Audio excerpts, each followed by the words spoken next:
Miyoshi now taking the lead. Big battle here for the championship on the line. Top two drivers meeting in the 32. Somebody's going to be disappointed here as Miyoshi gets out to that first outside zone. Masuyama looks like he's playing it pretty smart here. A little bit of adjustment from angle from him, but trying to mimic as best he possibly can. Capitalize on maybe the mistakes that Miyoshi made in his chase. Miyoshi looking good out front and right past the yellow 2 standing cones is your finish line. And let's take a look at this replay one more time, Ryan, and give us some insight here to how both drivers did in their respective positions. Comparing those positions is what is key to the judging aspects here. We're looking at who did a better job in the lead and who did a better job in the chase. So lead to lead, I'd say they were not so dissimilar. Look at Miyoshi here in the lead position, did a good job on zone 1, might have hung on to it a little long, did a good job on zone 2, might have been off on inside clip inside clip number 1, but in the chase position I think is where the strongest case is going to be made for Masuyama here. He was looking very calm, he was mimicking what that lead driver was doing, going where the lead driver was going, and really copying what he was doing. Despite that lead driver making a couple of mistakes on line and angle perhaps, Masuyama was right there with him and put his car in the right position really in the chase position. So I think Masuyama is going to get the win here just based on what I saw and what I input anyway. I don't know what the other guys did, but we'll see here in a couple of seconds. So Brian Eggert joining us here this weekend, replacing Andy Yen, who's off at some personal matters. Ryan Lantane, as you mentioned, he was our line judge last night. And of course, Robbie Nishida, a standard judge for us over here in Japan, also serving as a driver's steward back in the United States. And so looks like we're waiting for the official scores to come in. And here we go. Looks like everybody's in now. And 1, 2, and all 3 judges in unanimous fashion go to Wataru Masuyama, car 530, who's continuing to stake his claim and assert his position as a contender for the 2019 championship. Current standings right now see Andrew Gray out front with a slim margin. He had some challenges in the first round at Suzuka Twin, came back with that win at Ebisu. But it is a very close race so far. So now we move on to our 16th and 17th place qualifier respectively. Car number 16th place finishers on your right-hand side in the lead lane. That is Yoshiya Isaki. And next to him is Teruyoshi Iwai, a new competitor here at Fuji Speedway. If I was giving points for design and style of the car, Iwai would get my vote. Man, that FC3S looks good. Yeah, well, was it 4 or 5 in competition that we had last? Yeah, 4 FDs and 1 FC, so pretty impressive. So there we go, the ode to Justin Pollock in the chase position here, but it is Isaki in the lead. Heading past that last standing cone, here we go into the first outside zone. Slow rolling it, you can see the driver's real, and there's a big mistake. Iwai in the chase position. The front end washed out there as he tried to transition into that second outside zone. And even with this two-turn course in front of everybody, the challenges that we've seen in wet and dry conditions certainly always a factor here. And no question, one of the biggest aspects of that is really getting the timing right into outside zone number 1, because it seems to set up the entire course. You're right. And what's interesting about qualifying to today is that everybody qualified in absolute dry conditions yesterday. So if you're really strong in the dry, now you're coming to the wet to do your competition. And it doesn't necessarily mean that the higher qualifier in the dry is going to be the better driver in the wet. But looking here, we saw that in the lead position there, Isaki kind of made a mistake on outside zone 1. Didn't really fill it fully. And in the chase position, we've got Iwai trying to stay with him, but making a huge correction as he transitioned from zone 1 to zone 2. So that'll definitely be a big deduction for Iwai in the chase position in that FC3S. Well, one has to wonder also too what kind of setup change and also the tires that are being used in these conditions. You know, we've made a lot of over this past season the increase in tire manufacturers in the Formula Drift Japan Championship. Up around 12 or 13 now. It was the last count, it was 11, and we saw 2 new manufacturers come in this past round. Very diverse compounds, tread patterns, all across the board. And they certainly have played a big role in some of the success that we've seen with certain drivers, and you have to wonder how that the wet conditions is going to change the overall setup, the tires that are being used, things of that nature. Yeah, some tires are killer in the dry. They are built for dry performance. They have large tread blocks, not a whole lot of siping there, not a whole lot of evacuation for the water when it does come to the wet driving, so they don't always transfer over their solid performance in the dry to a good wet performance. And some drivers opt to change tires when they're going into the wet because they know their dry tires are that poor. And I don't know specifically what tires these guys are on, but I know you can just look at some of the ones that we have here on site, which have the small dimples on half of the tread. Those dimples are not going to be evacuating much water. They act like little cups that actually pool the water under them as opposed to evacuating the water. And the key here is to evacuate the water so that the actual tire contact patch can be on the surface of the track fully as opposed to hydroplaning. And that's partially what happened, we think, at Ebisu when Suinaga went off the track. He came in a little too fast, and instead of having grip there, he just floated across the water, hydroplaned essentially, and ended up, combined the speed, perhaps he was going a little too fast, with tires that maybe weren't ideal in the wet conditions. Well, here we go, switching things up. EY going to the lead, Isaki chasing him down. A steady stream of rain still continuing to pour down on this track, creating conditions that are quite a bit to deal with here. EY headed out, and pretty good job estimating the appropriate amount of speed coming into that first outside zone. The second outside zone, he's a little bit short there. And look at the separation now with EY getting out front, lower angle in the chase position by Isaki. And even with that big mistake in the chase by EY, he fights back in his lead position. And we'll have to get some deeper analysis on that, Ryan. I'm wondering, did EY have an incomplete in his chase from your perspective? Oh, no, not in his chase. I was thinking of, yes, yeah, you're right, EY. The FC in his chase did opposite drift on the first run. You could see the car go to angle in the opposite direction. The car kind of bobbled from side to side there and definitely had an incomplete in the chase. And now as he goes to the lead position, he actually does a good job, and you have to wonder if he just had too much grip in the chase position to be able to maintain drift behind EY. So as we see both drivers come around, you can see EY going wide there, nice and wide out to outside zone 1, misses outside zone 2 completely, unfortunately. He's mid on inside clip 1, but you can see there he's drawing a big gap between himself and Isaki. So that's what I was referring to. Maybe because he is driving a faster car with more grip, when he was in the chase, he just wasn't able to make that transition at the speed they were going, which made him grip up and get that incomplete. So Isaki would have needed to incomplete in his chase in order to force a comparison of the lead runs, basically. Essentially, that from your perspective, yeah. 100%, yeah. And I don't think the gap was great enough between both of them. Okay. So Robbie was going with a one more time here. It's just the computer system did not respond to his input. So Robbie was saying one more time.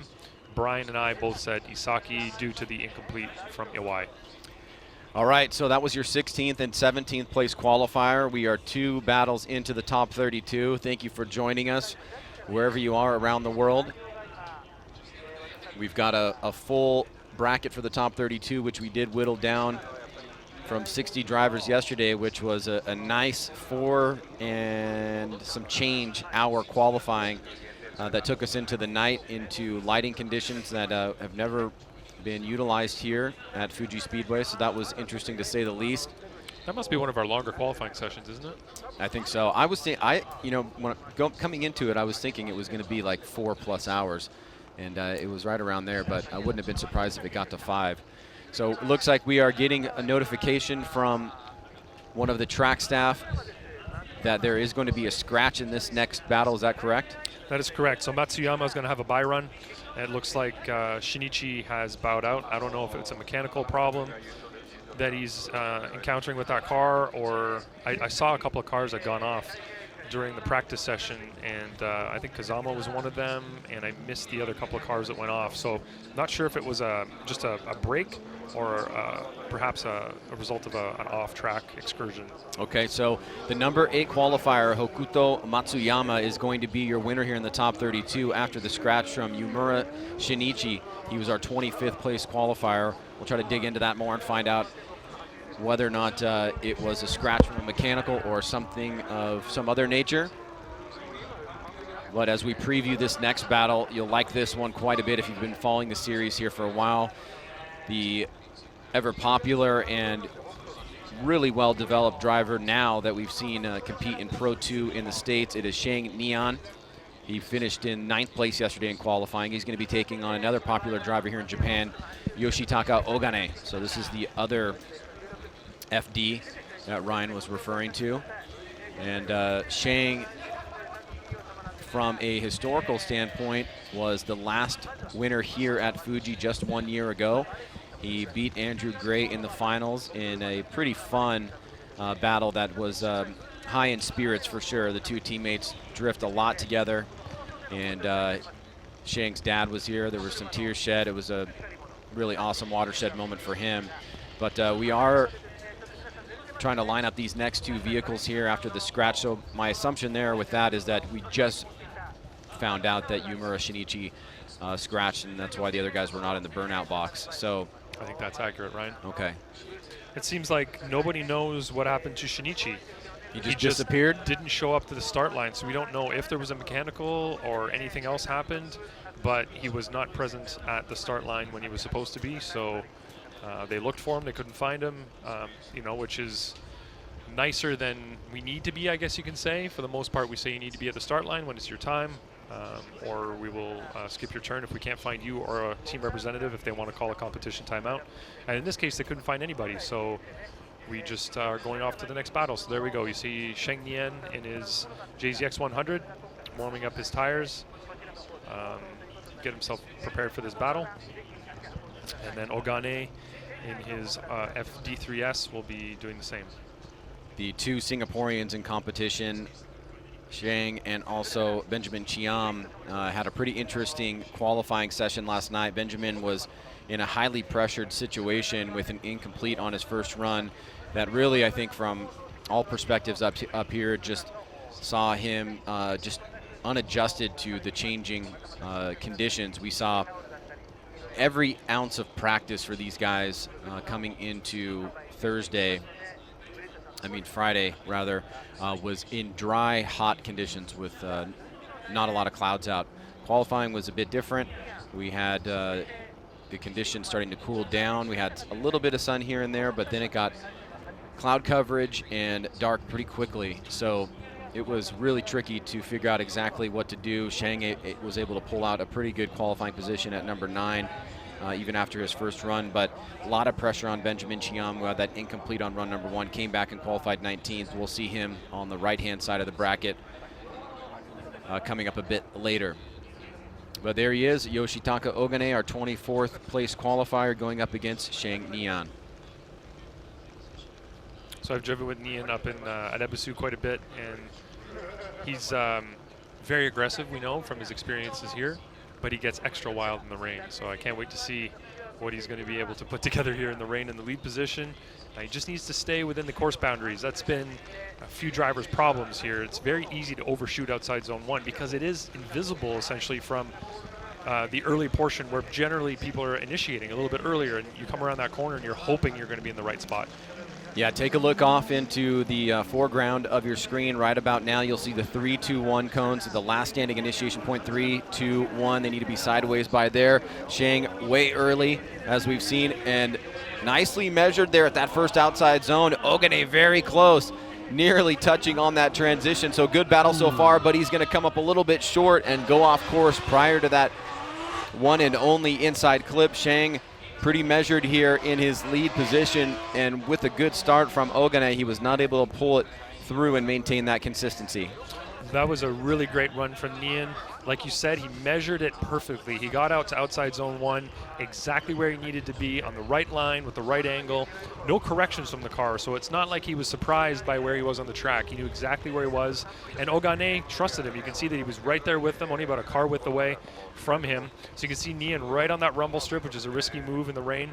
Ogane transitions, but doesn't quite have the momentum to get himself around there, and goes kind of straight and at least 3 wheels off before inside clip 1. So that's going to be an incomplete for Ogane in the chase position.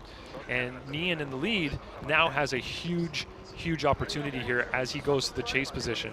All he needs to do is follow Ogane. As long as Ogane does a complete run, Nian just needs to follow him around the track, you know, be within relative proximity to him and mimic what he's doing around the track and not make a big error like that, and he's going to get the win here. It's not, he doesn't have to do anything extraordinary here. He doesn't have to be, you know, he isn't at a disadvantage in this situation. So he still needs to have that proximity. He still needs to push enough to show that he's making that effort, but he really doesn't need to do anything extreme in this position right now because of Ogane's incomplete. And it's worth reminding everybody, as you mentioned it or implied it there in what you last said, is that if we do have a situation where a chase driver incompletes behind a lead driver, naturally, the lead driver does need to finish the run. However, if a lead driver incompletes in front of a chase driver, the run would be over at that point. If we ever see two of those situations where two chase drivers incomplete, then the judges can do an analysis of their lead-to-lead comparison. If we see that both lead drivers have incompleted, that because the runs were stopped prematurely, that would mean it was an automatic one more time. Trying to get word here if we're doing a 5-minute competition timeout or not. I'm not sure what is happening at the moment here. We're trying to get some information from the officials that are up here with us in the tower. Got some classic heavy hitters up here. Matabu Orito and Yoichi Imamura of FD fame. FD car, that is, plus other cars. Up here in the Japanese announcing booth, along with our Japanese head announcer, Tom Saiba. So they are just about 10 feet away from us. And there you see on your screen is the competition director in the United States, Kevin Wells. He's also helping all of the competition staff here to understand the rules that have been written for the FD Japan series. And there you go, that's the international signal for a competition timeout, the 5 fingers. So it looks like they are going to call a competition timeout. And that will probably remove Shang Nian from the line. It seems like Ogane was saying, I can't see because my interior's fogged up, and Kevin kind of said, that's not my problem. If you want to call a competition timeout, you got to call it now or get back to the line. So there he is, back on the line. So that's a no. They did not have to take their competition timeout. Basically kind of gave them an opportunity to get back to the line immediately, right? We'll have to talk to Kevin and get maybe Kevin can tell us on the radio if that was considered a competition timeout or not. It is? Okay. Here we go, second part of the battle. All right, so Ogane now in the lead position. Rocket ships out of the gate. Shang Nian on that tighter line on the inside. There's the 3-2-1 cones.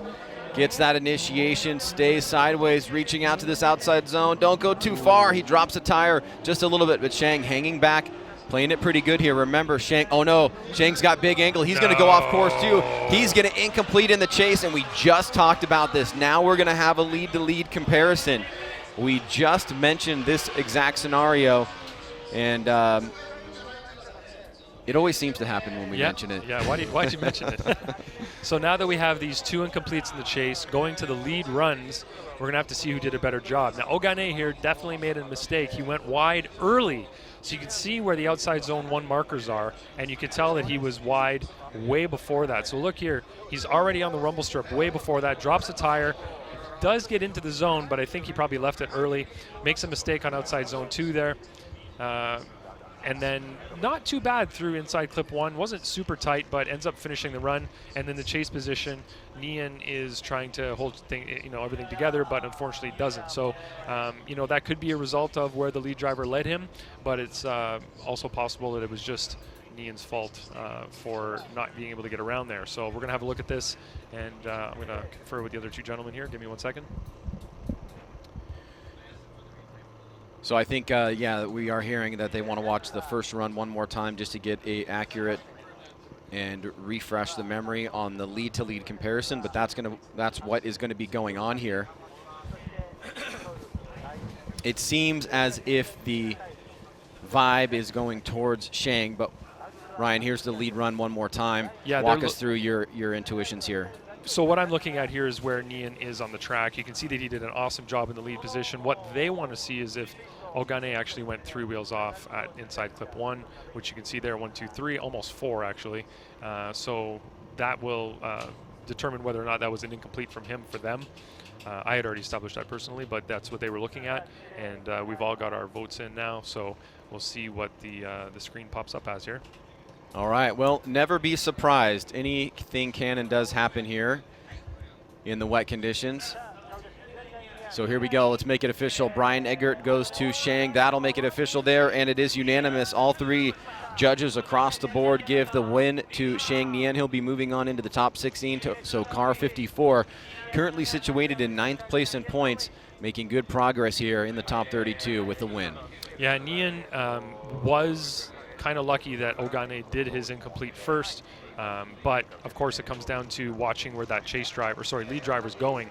If the lead driver makes a major error like that and is way offline, I don't think in this level that Ogane's lead could be considered an unchaseable lead, but definitely his lead could have affected Nian's chase, right? So if you look at Nian's lead, Nian did an awesome job. He put the car exactly where it needed to be. Ogane had no reason to do an incomplete in the chase run, whereas watching Nian following Ogane was pretty poor in outside zone 1 and had to stretch to make it around inside clip 1, and for the chase car that could be considered harder. Well, the battle of the Supras, Benjamin Chiam and this driver here, Tamagawa. Tamagawa got the edge in qualifying, 4th place position. He is taking on Shoya Saito. No relation to Daigo, as we mentioned last night. And look at this. Huge gap, but I think it's going to be a restart. I think that's the behavior of Tamagawa indicated that to me. Does look that way. Cone touchy. All right. Robbie, Kon Tachi, Pylon Tachi. Trying to get some words from Robbie.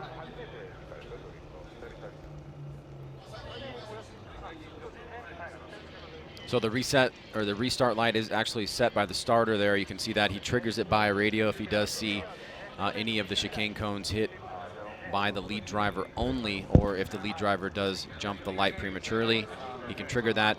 We do have our restart light actually situated on the 3, 2, 1 cones, so you'll see that prior to initiation since the 3, 2, 1 cones are quite a ways down the course. And we will get them reset to go. Here we go. Tamagawa, Saito.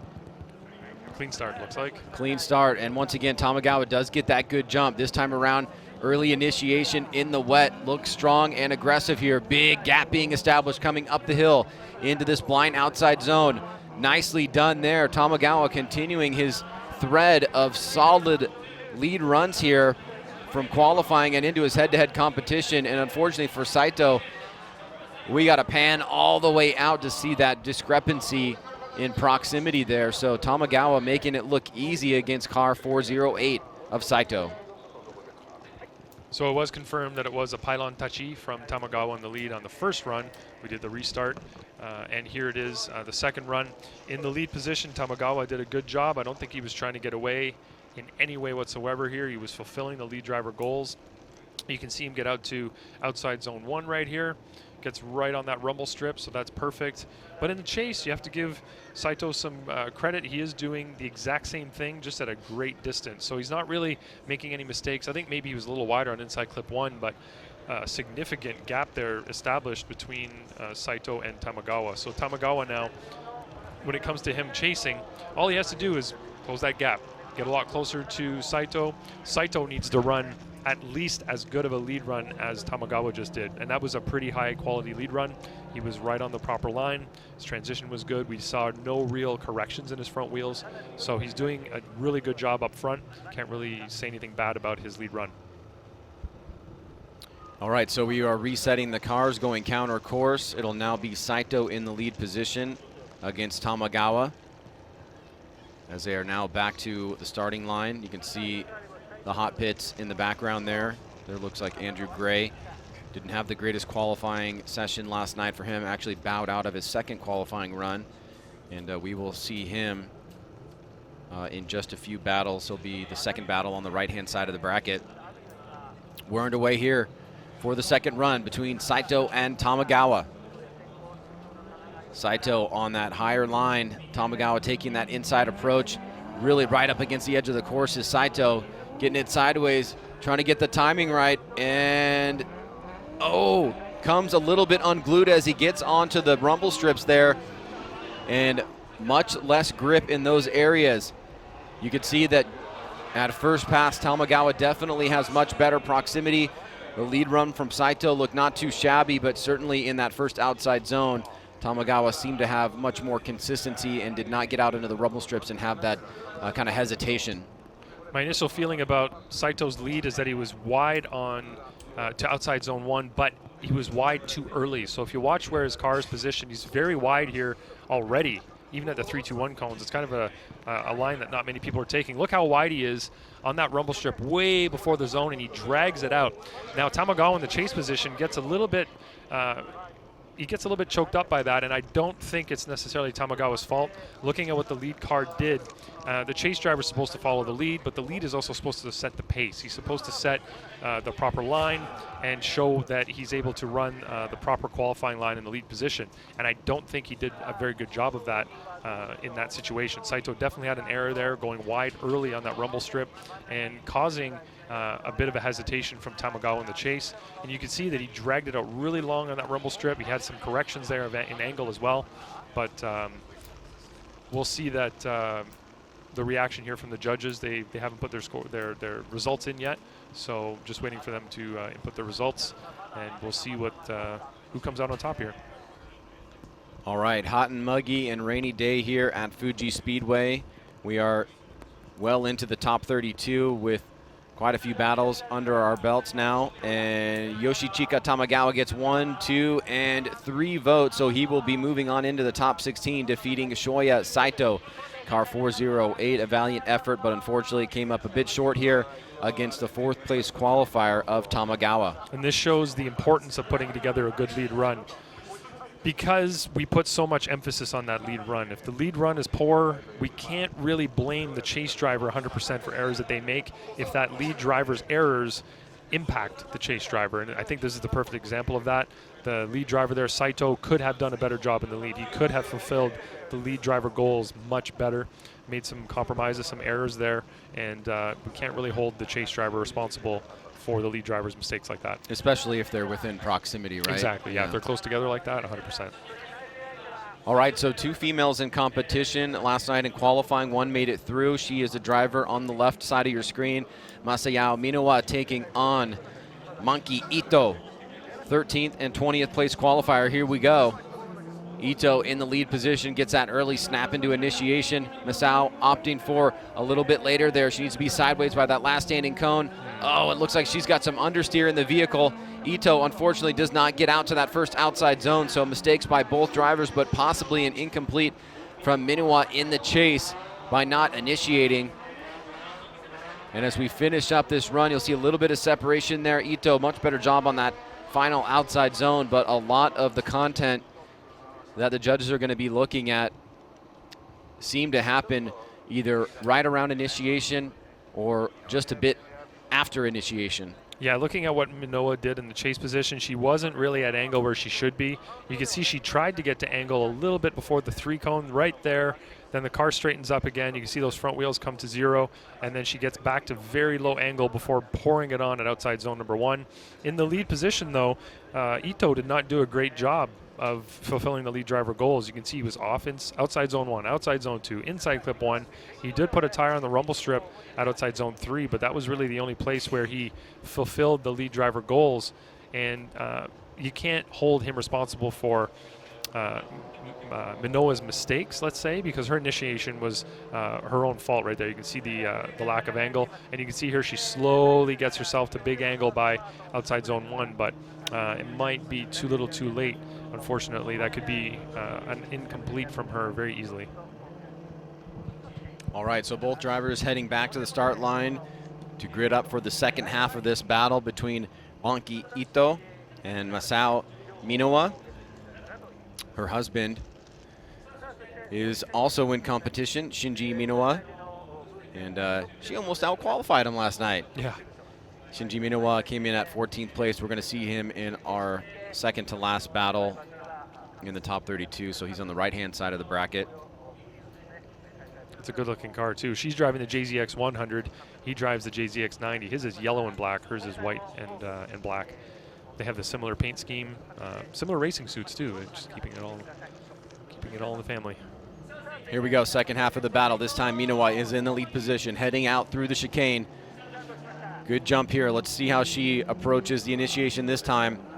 Gets it going a bit earlier and commits to it. A little bit of separation there.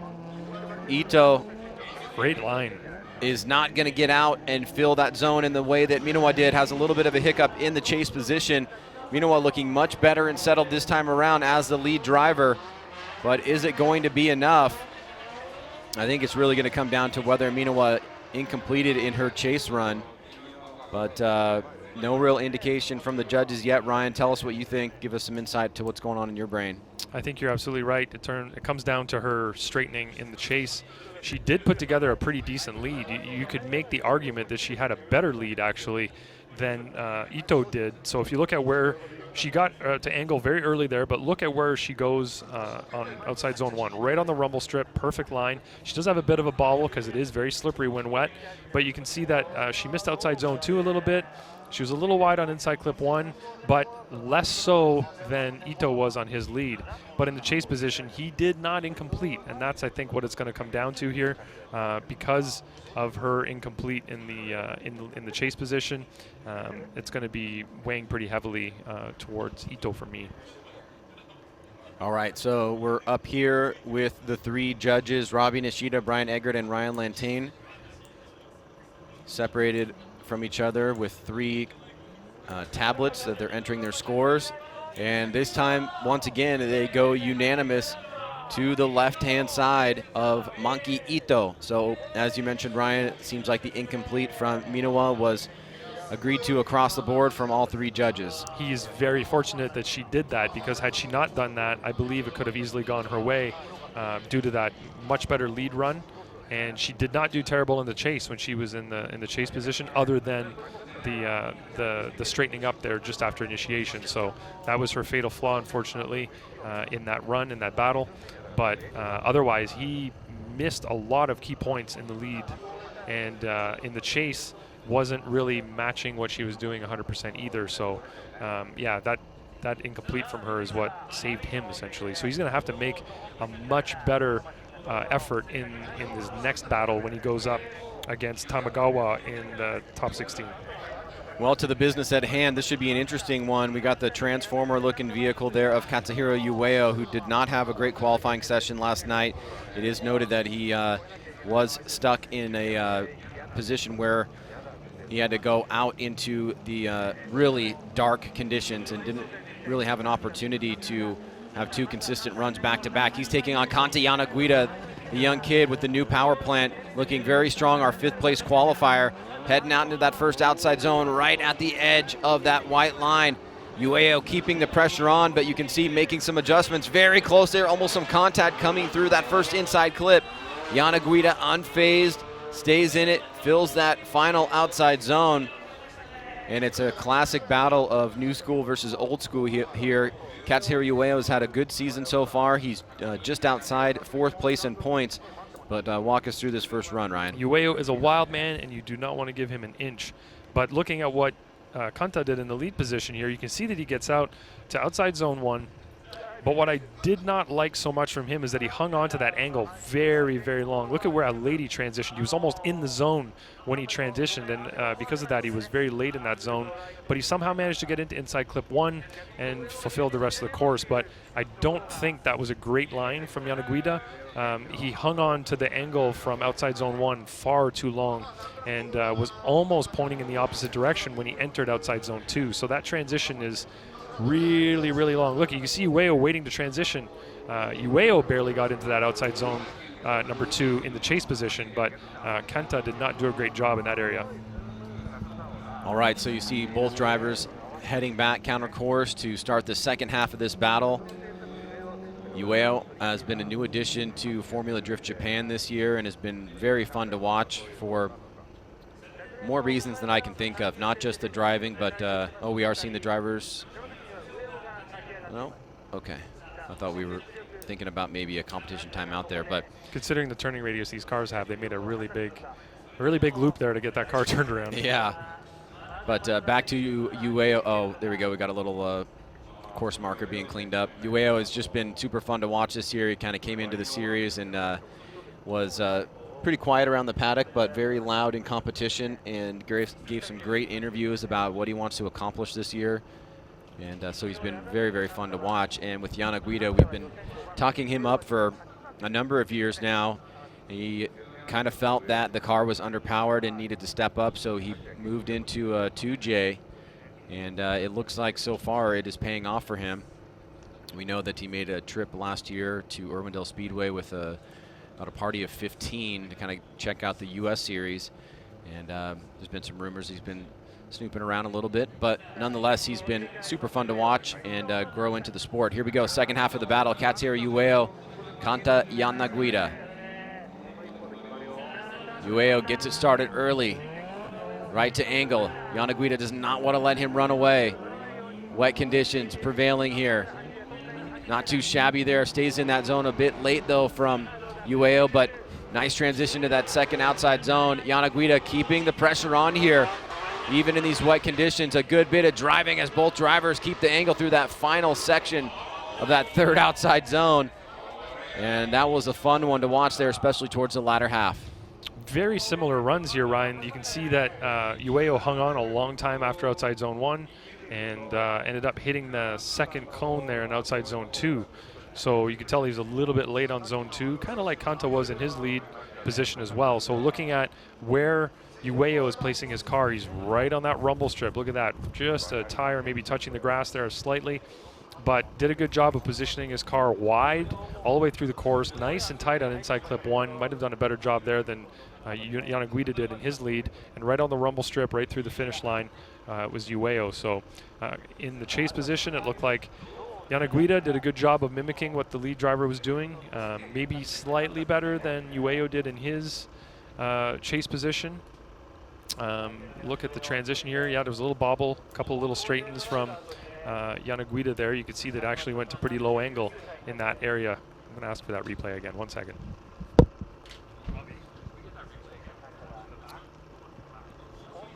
So Ryan Lantane, here he goes. He's asking for a secondary replay, which is the judge's right. We did have 2 drones this weekend, since sadly they cannot be used. We got the big overhead and the high-speed drone. So high-speed drone actually can't be flown in certain parts of Japan. So we were going to have the overhead, but unfortunately it is unable to be operated in the rain. So this is the replay here that we'll see from the camera shots that are set up on this course. So a really important battle here. Ueo doing very well in points. So this is the view I want to see. Hopefully they stay with this camera to get the view from the rear of the whole action section that I want to notice here, which is the transition. Just looking at Yana Guida's car as he goes to transition here. Yeah, he kind of goes to 0 for a second and then reinitiates again. So a bit of an error there from Yana Guida. It looked like Ueo may have almost made the same error, but did get the car rotated instead of the stall up that Yana Guida made in that area. So it's going to weigh heavily on Yana Guida, that straightening there. Not ideal in a transition situation like that. So let's see how the other 2 judges voted on this one. I know they got to see the exact same replay I did, and we'll see if they caught the same thing that I did. And it is going to be almost unanimous, but a split decision there with both Brian Eggert and yourself, Ryan Lantane, going to Katsuhiro Ueo.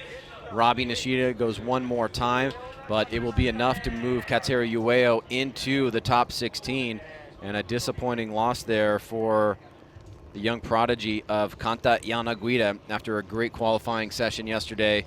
He's going to be knocked out early in the top 32. And Ryan, we anticipated some of these things happening in the bracket lineup with so many of the regular drivers struggling to adjust to the changing conditions. We're seeing a lot of top drivers meet early on in competition. Yeah, like I was saying earlier, the difference is that they practiced a little bit in the rain yesterday, but everybody qualified in 100% dry conditions. Now we're competing in the rain. Not everybody's as good in the rain as they are in the dry, or vice versa. So you're going to see some people that are going to mix things up a little bit right now in the competition side. Jin Hirino and Ikao Saito. Saito having some struggle in the chase position even before the last standing cone. Hirino had some good qualifying runs yesterday. He came in at number 12, extends past that outside zone a little bit, has to really kind of try to late apex that inside clip. but it's still going to be a little bit wide there. And on the inside line, passing Orino is Saito. So a wild and crazy start to this battle here, our final battle on the left-hand side of the bracket in top 32. Ryan, we've seen some problems in Seattle based on passing after the finish line and can get a little bit dicey. So let's see what happens with these two guys. You can see in the lead position there, Harino getting to angle. In the chase position, Saito choosing to do it a little bit later, which is he's allowed to do. So Harino late on outside zone 1 and hangs onto that angle for a long time. You can see he misses the beginning of outside zone 2, and of course because of that goes wide on inside clip 1. In the chase position there, Saito, of course not that Saito, but he does almost pass him before the finish line comes up, but it looks like he does it afterwards. So you can see there Saito getting to angle by the 1 standing cone. And then looking at the line that Harino has drawing there, it's very, very long past outside zone 1, and then getting to outside zone 2 late. And looking at what Saito's doing in the chase, not a bad drive there from Saito in the chase. Not as close as we'd like to see him, but not far enough away that it's a problem in terms of chase-to-chase tandem comparisons. Well, we will switch things up here, and if you are just now joining us, we're almost about halfway through the top 32. It's 2:20 local time here in Japan. Typically, we run qualifying on the Saturday of a Formula Drift Japan event, but this is a unique situation. We're always at Fuji Speedway. We are part of the bigger overall weekend with 86 Fest going on out here. Some familiar faces like Frederick Osbo driving in the event, so we're having fun out here and hoping that the rain subside so we can get some good drifting and good action in. Switching things up as Saito's in the lead position. He's on that wide line, already initiated. Orino in the chase, trying to follow him into that first outside zone. He misses it, and this time around, Saito looking pretty good. Some mistakes by Orino, really falling back now, not able to keep pace. Oh no. And a little bit tight. Oh, and pulls angle out towards the end. Saito looked strong in that lead run prior to coming into that last outside zone, and he went a little bit deep there, and then he pulled angle out. Ryan, how do you see it? It almost looked like Saito pulled angle out to avoid going off the track, but pulled too much out. It looks like he straightened up completely before the finish line, before even leaving outside zone number 3. So let's look at the beginning of the run first, of course.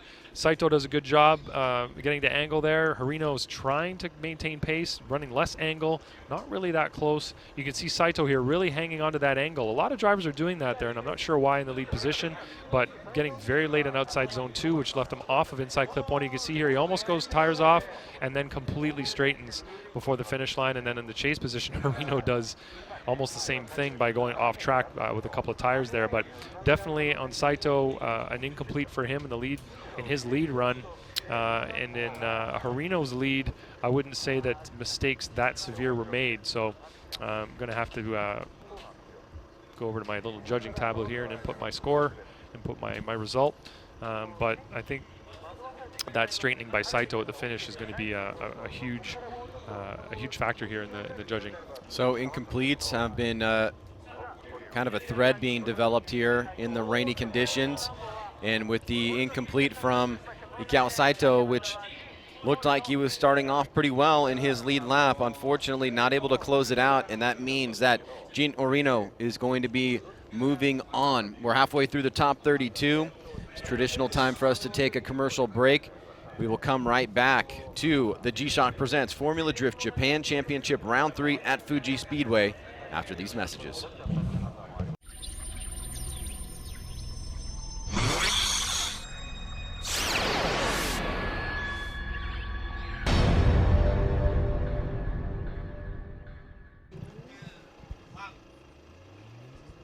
And welcome back to the G-Shock Presents Formula Drift Japan Championship here at Fuji Speedway.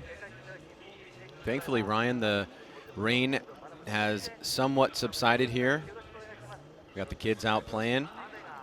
And there's no wind anymore, right? No, and the wind has died down. It's a steam box in our room, but hey. We're sweating it out. It's all good. So hopefully this will continue, and we'll see some drier conditions here, but we are now on the right-hand side of the bracket in the top 32. Goichi Yamashita, your number 2 qualifier, taking on Matty Hill, car number 96. Matt had plans to be at all the rounds at Formula Drift Japan this year, but unfortunately this has been the first one for him. In by the smallest of margins, making it the 31st place qualifier. So he's got a lot of work to do here in the top 32. As you can see, he's warming up his tires and heading to the start line against Yamashita.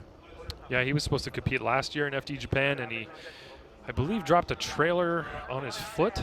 I think that's what it was, the tongue of the trailer perhaps, with a car on it, and broke many bones in his foot last year and was not able to compete. Suffered through, 6 to 8 months of being in a cast and on crutches and everything, and now he's back in the driver's seat again this season, and he's finally here competing in FD Japan, which is something he's wanted for quite some time. All right, so best wishes from his hometown. Many people chiming in support of Matthew Hill, car number 96, and can make a statement right now if he's able to take out the current 3rd place in points. Well, actually, no, I don't want to say something wrong. All right, there's your sheet. It's a little wet. 5th place in points, Yamashita. Matty Hill on that inside line. A little bit of an adjustment there before we get to the 3-2-1 cones. Yamashita blasting out ahead. Good pace from him, right on the white line. Looks smooth and consistent out front. He's going to come up a little bit short on that second outside zone. Gives a little bit back to Matt. But now you see that big separation from Matthew Hill and Koichi Yamashita. And so Matt is going to have to hope for a stronger competitive lead as they switch things up. But Yamashita, with that seemingly solo mistake on outside zone 2, looked pretty good there, Ryan. Yeah, you can see Matty's got trouble putting the power down here in the wet. Not really able to match the pace of Yamashita coming up to initiation. Yamashita in the lead position goes up all the way wide to outside zone 1, right on that white line. Very precise, because that's what we told them. It's all they had to do. And then doesn't quite go all the way out to outside zone 2, slightly off inside clip 1, but a great job on outside zone 3 as he finishes the course. Matty Hill doesn't do a terrible job in the chase position in terms of the line that he's following, but just can't keep up to Yamashita, so his proximity has suffered significantly there. So look at Yamashita from back here, right on the white line. Couldn't have been any more precise there. Was a little bit off on zone 2. Matty does match what he's doing, but just at 8 or 9 car lengths behind. So in the transition over to Matty leading now and Yamashita chasing, Matt in the lead does need to run a very high quality lead run, because that was pretty solid from Yamashita. He's got to get out wide to outside zone 1. He has an opportunity where he can better outside zone 2. He has an opportunity where he can get a little bit closer to inside clip 1. But in the chase position, Yamashita just has to close that gap. He has to mimic what Matty's doing around the track, but he has to do it at a closer proximity, and that's how he's going to win the chase-to-chase comparisons. All right, so here we go. Green light. Actually, red light diminish means go in Formula Drift Japan. And Matty Hill out of the gate. Yamashita keeping it close on the inside. Does not want to let him get away. He knows what he needs to do here to win this battle in the top 32. Matty Hill's going to get just right out to that line, but it's a little bit late of the zone. Oh, and Yamashita makes an adjustment in the chase. Was that due to anything involving Matthew Hill? So we've got some deeper things to look at here as Matty Hill will finish up his run. Let's take a look at this again, Ryan. Walk us through it, your first thought process as we try to find out a winner between Koichi Yamashita and Matthew Hill. You can look at what Matty's doing in the lead position. He's trying to put power down again, trying to get up to speed. You can see the cars kicking out very early to angle there. In the chase position, Yamashita's much more able to maintain proximity before they even initiate. And there you can see Matt very, very late on outside zone 1, essentially missed it. But in the chase position, Yamashita did incomplete. That was a complete opposite drift from him there. He went to 0, went beyond 0 in the opposite direction, and then came back to angle in the right direction. So that is definitely an incomplete from Yamashita. Let's watch it from behind. This will probably give us an even better view of Yamashita's error, and it'll give you a better indication of where Matt was supposed to be. See, he missed the zone entirely. He was way off. Yamashita grabs a big handbrake. Huge mistake from Yamashita.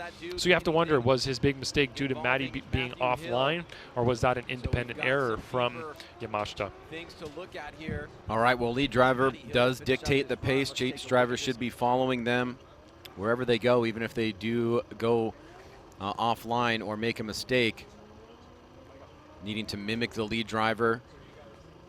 as best that he can. And the judge is asking for a secondary replay here. It's obviously going to come down to that interpretation on the incomplete from Koichi Yamashita. So Ryan, having a little discussion over there with your counterparts, what are you guys talking about? Well, the two questions. First of all, is this an inactive chase from Matt Hill being in the so far back in the chase? And also, was Yamashita's incomplete in the chase position his own fault, or was it due to Matty being way offline at outside zone 1? So those are two things that are weighing heavily on the other judges and myself right now, trying to figure out if one thing affected the other so seriously that that incomplete could be forgiven, or the fault being given to Matt for that, or was that just strictly an independent mistake from Yamashita in the chase position? Now let's just say the other two judges also think that both drivers incompleted because of the inactive chase, and independent on Yamashita. Now we're talking about the lead runs. Exactly. Again. Then you're going straight to the lead run comparisons. And, to be honest, the lead runs, it looked like Yamashita did a better job doing that in the lead position. So we'll see what the other judges came up with. I think all the scores, all the votes are in. So we will see the results very shortly here.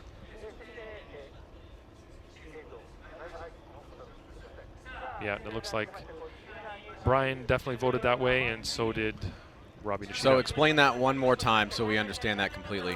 So it looks like the other judges also looked at the distance between Matty Hill and Yamashita when Matt was chasing as an incomplete. It was too far back. There was no tandem there, so that is an incomplete for Matty Hill based on the the criteria of incomplete or inactive chase. You also gave an incomplete to Yamashita in the chase position for that bobble that he made, that error that he made in the chase on the transition. Now that means you go compare the lead runs. And who did a better lead run? Yamashita by far did a better lead run. All right, so a big battle there. Yamashita really flirting with disaster. And Matty Hill will be knocked out in the top 32. And we're going to be moving on to another significant battle here. Kazuya Iizuka, the wide body A5, going up against current points leader Andrew Gray. Iizuka had out-qualified Gray, and Gray falling behind already from the onset. Iizuka shooting out to that outside zone. Pretty nicely done there. You can see the wet conditions still playing a role, but Iizuka looks fairly strong here. He's going to be a little bit late on that inside clip. And now comes Andrew Gray, but he's on much more of an inside line. And surprisingly, Gray, known as being a really dominant chase driver, gave a bit of room there to Iizuka out of the gate and through that first outside zone. It looks like he was not able to keep up as well as maybe he anticipated. You can see the gap already being established here before initiation.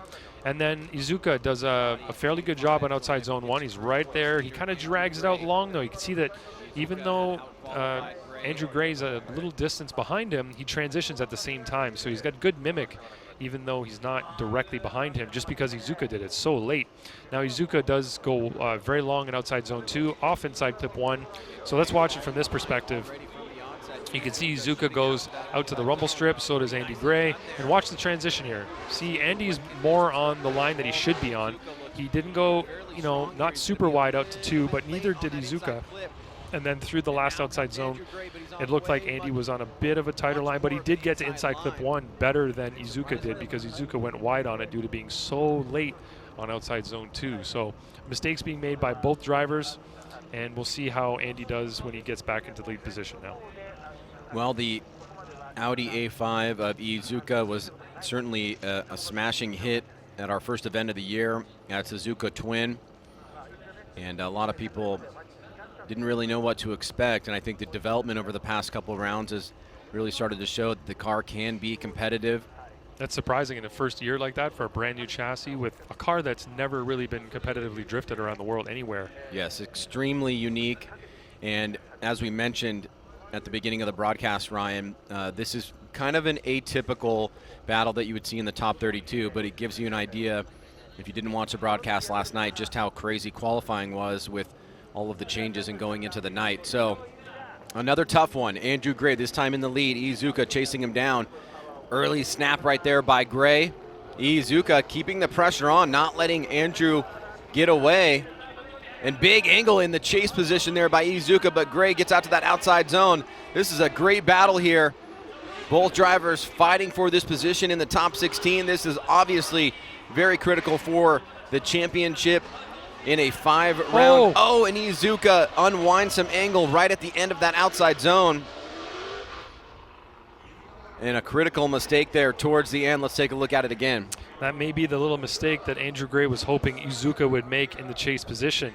It's impressive to see the level of grip that Iizuka has in that A5, whereas you know, something like Andrew's JZX, he's been driving for years. He's developed it so well, very powerful, and that A5 is able to stick right with him. Andrew does a great job on zone 1, hangs on a little bit long, gets into outside zone 2, slightly late, but much better than Iizuka did in his lead, and then gets to inside clip 1 better as well. You can see Andrew right on that rumble strip, but Iizuka here, ooh, right at the finish line, ends up taking a lot of angle out of the car, and I'd like to see that again maybe, but let's look at it from the other angle, from the backside here from camera 1. So looking at where Andrew Gray's going, beautiful job on outside zone 1, but Iizuka's right there with him. You can see a couple of bobbles from Iizuka, but really not making too many serious errors in the chase until he gets all the way around over here to the finish line, and just before that finish line makes a big correction in angle. Well, Iizuka, a hard-fought battle, but it seems as if, at least at what you're saying, Ryan, that he may have handed Andrew Gray the advantage overall and potentially the win there in the last, what was that, 25, 30 feet of the course after outside zone 3? Yeah, right at the finish line. That is, I think he was between the outside zone finish and the finish line itself. That's how late this was. Brian Eggert goes one more time. So a little saving grace here. Oh, it is going to go one more time, and the outlier is Ryan Lantain. So the other two judges, hey, Ryan, reach over real quick and just get a couple notes from them, and we'll report back to everybody.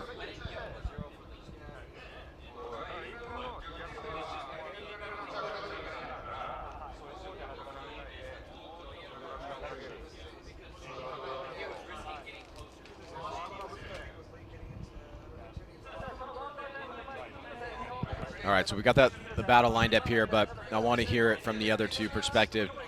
We are going to see that battle again. Selfishly speaking, that's cool, but let's hear it from Ryan. Yeah, it comes down to the comparison lead to lead and chase to chase. They didn't incomplete Iizuka for his correction at just before the finish line, whereas I did, and that was the changing. That was the thing that changed their minds as opposed to mine, and they gave the lead to Andrew Gray. They gave the chase to Iizuka, and the vice versa of that, I believe, and.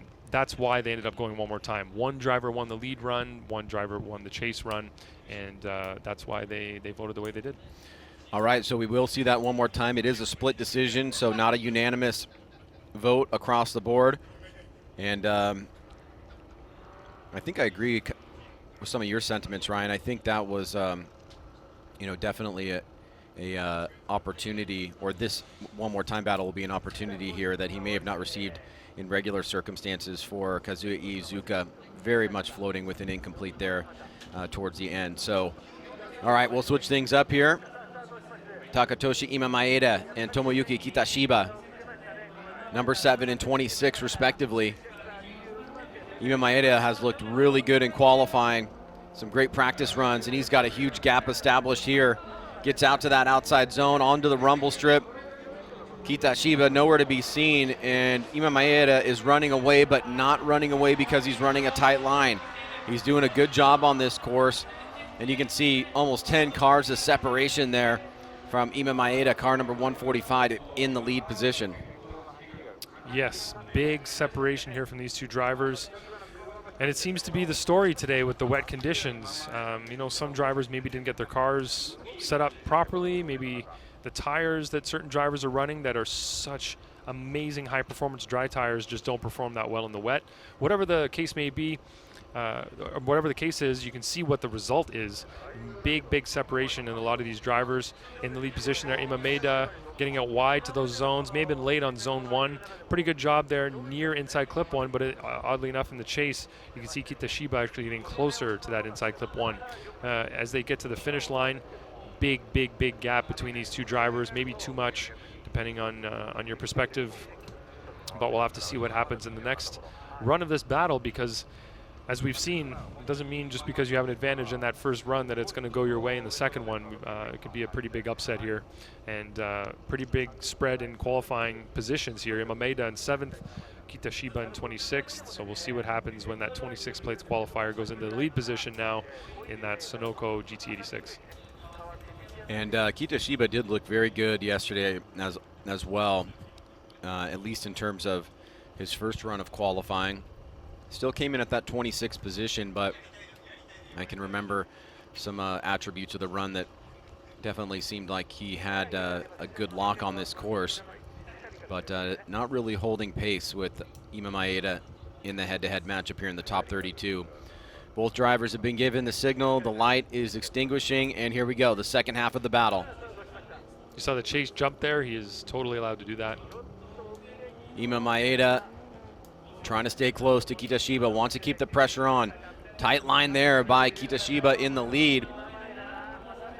And Ima Maeda is at angle, a pretty extreme angle. He's going to be coming up really quickly here. He may even surpass. Wow. Bit misjudged there by Ima Maeda at first pass. And as they head into this final outside zone, massive angle by Ima Maeda, who smartly holds it there. And in the lead position, that could be looked at as a unchaseable lead run with that much angle, but in the rain makes a big difference here. So let's go through this replay. As we watch the replay, I'll be looking at where Kitashiba was in the lead on outside zone 1. Was him doing something wrong the cause of Ima Maeda going on a weird line there, or was it strictly Ima Maeda's own fault? So it looks like Ima Maeda's got more angle and just never makes it out to outside zone 1. Ima Maeda's just on the wrong line. He's not mimicking the lead driver at all. Really made an error in judgment there, and not putting the car in the right place, not positioning himself where he should, not really fulfilling the chase driver goals. He's not mimicking what the lead driver is doing. Part of what you need to do in the chase is mimic the line, the angle, and also the transition points. And in that case, it didn't look like he mimicked the line or the angle at all. Wasn't really doing a very good job of matching what the lead driver was doing. Well, the prudent thing there for Ima Maeda may have been just to give a little bit more room to Kitashiba and close the door midway through outside zone 2 or even inside clip 1 because of the gap that was established. That's where a spotter becomes really important to relay that information. It may cost him here. Let's go to the judges. One more time from Brian Eggert. And it's going to be a second one more time.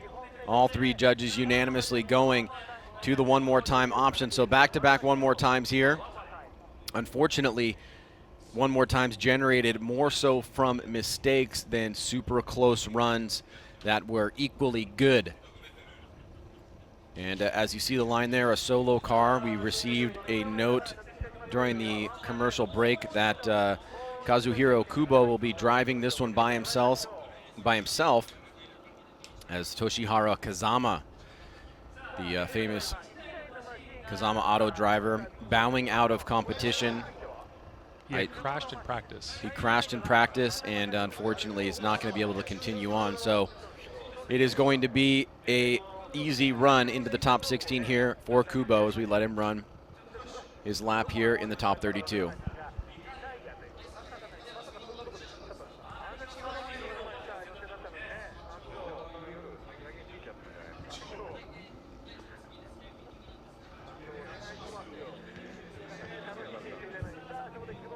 We want to see a run from him here, but we want to hope also that he doesn't do anything crazy and damage his car on essentially a warm-up lap for him. This is not judged. He's left the line, so automatically he moves on. This is just a run to prove that his car does work. And you can see there, not really getting out fully wide to outside zone 1, a couple of bobbles, very late on outside zone 2. So this is kind of like an extra practice lap for him. Not a lot of pressure on him. He's not really under any stress to win a battle, just has to get around the course. Well, now's the time to remind you, if you're just joining us, we are in the top 32. We are not going to take the traditional halftime break that you see both here for FD Japan and FD USA series, as we are trying to beat the weather. The system and the typhoon that has been kind of plaguing us throughout the weekend here and there seems to be getting more intense right around the time that we had planned the top 16. So we are going to forego the top 16 halftime break. We're going to have a 15-minute break after the top 32, reset everything, and then we will be back for the broadcast and the opening ceremonies of the top 16. You will, if you are watching on Facebook, you'll get a secondary notification. It'll be a separate stream for the top 16. It will not be the one that you're watching now. However, if you're watching on the Formula Drift website, just refresh after we end the broadcast, and the new player will be up. That same procedure should go also if you're watching on the Japanese broadcast, or you're switching over to that. Just refresh or join the new notification that goes out after the top 16. So I knew I had seen Sobagiri before, and it was at an MSC event that I judged last year at Suzuka Twin, and he had earned his FD Japan license through MSC last year. They were building his car, getting it ready for FD Japan, and missed the first 2 rounds, and here he is in his first round of competition in that car, that 831 Skyline. Yeah, a lot of people really digging that car. I dig it. Looks awesome. And it is no easy task here against Tadahiro Fukada. A big difference in qualifying. Fukada came out solid, 3rd place qualification last night. Kudai Sobagiri, 30th. And I believe Fukada was on the podium here maybe 3 years ago at Fuji. I think he got 2nd or 3rd place quite a few years ago here now, but he has had some success at Fuji Speedway in the past. All right. So waiting for the signal up here in the tower for the starter to get things moving.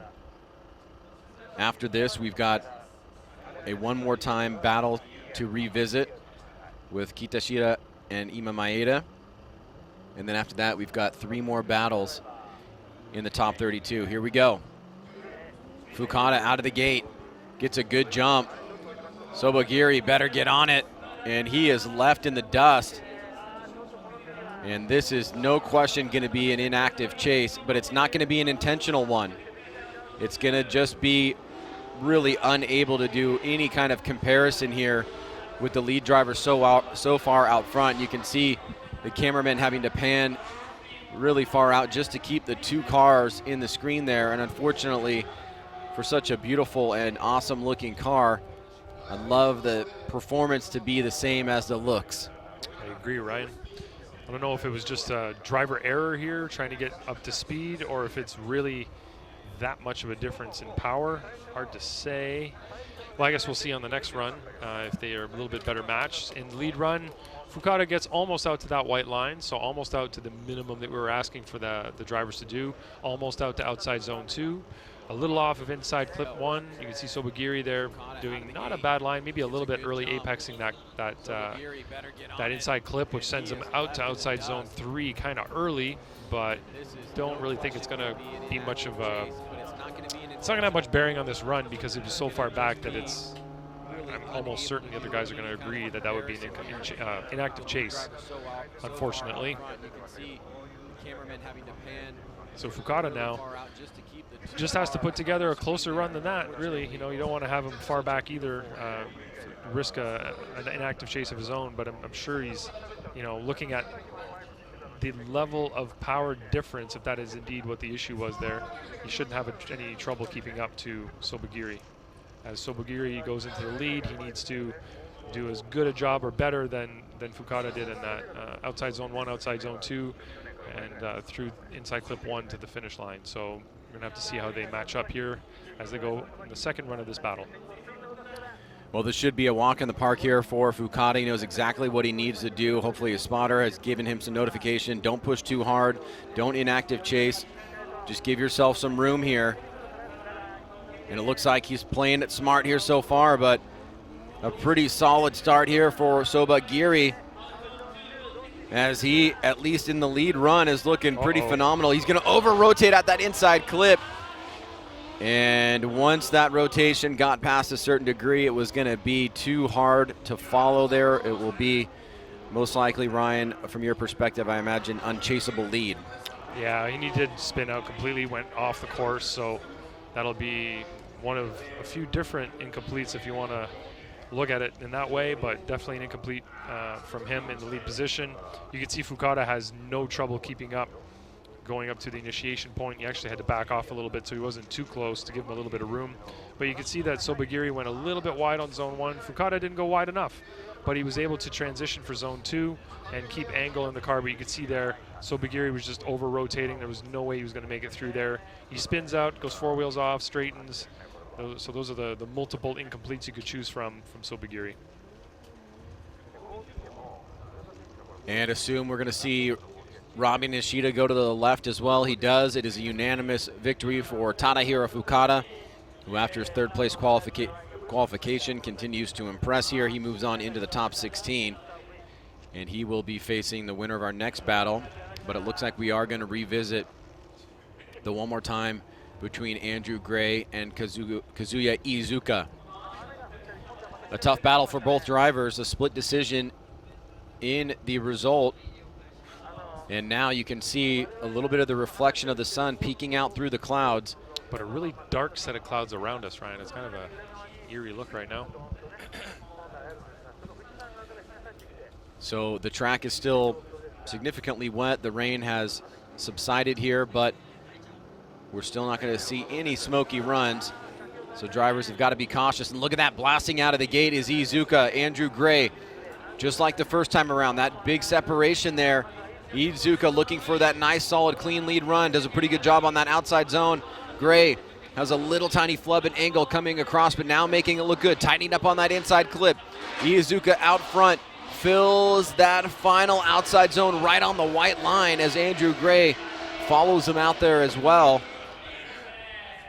So Gray's strategy may have been to give some room there, but did he give a little bit too much and allow Iizuka to stay out front for a longer period of time than he anticipated? Let's take a look at this. It just looks like that Audi is that much faster because of watching the first run. I don't think Andy was trying to give him room. I think he's struggling to kind of trying to keep up.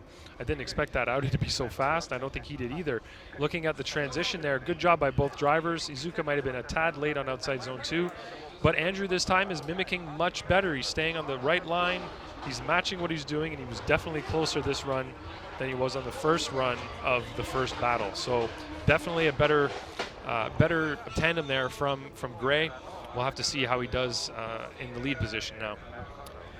All right, so switching things up, we know that the big mistake from Iizuka towards the final part of the course was a deciding factor in both the one more time and for Ryan actually giving an incomplete. So Iizuka has an opportunity here. He has a good solid lead. He's going up against the current points leader in the championship, and this would be significant for the other drivers that are not Andrew Gray if he were to get knocked out here in the top 32.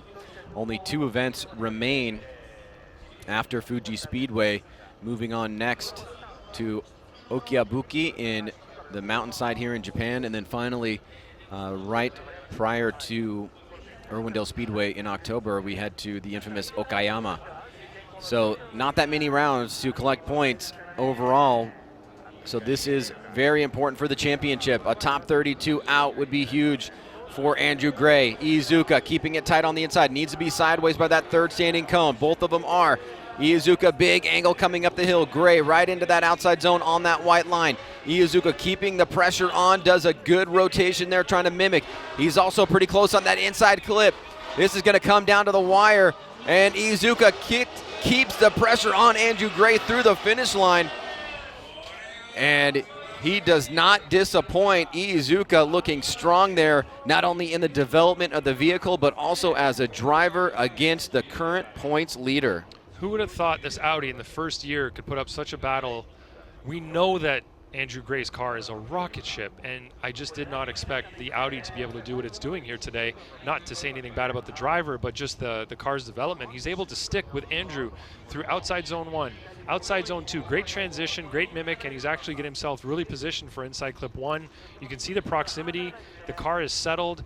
Andrew's doing a great job in the lead, but Iizuka's right there with him, and Andrew unfortunately was not with him like that in his chase run. So this may be what everybody in this championship right now is hoping for, and that's Andrew Gray being knocked out in the top 32, and it looks like that is exactly what's happening right now. Big news here in Japan as our current points leader, Andrew Gray, has an early defeat in the top 32 against the wide-body A5 of Kazuya Iizuka, coming into his own It has paid off for him here in the wet conditions, showing both incredible speed and grip in the vehicle, but also excellent driving against arguably the best driver in Formula Drift Japan history, the 3-time champion of Andrew Gray.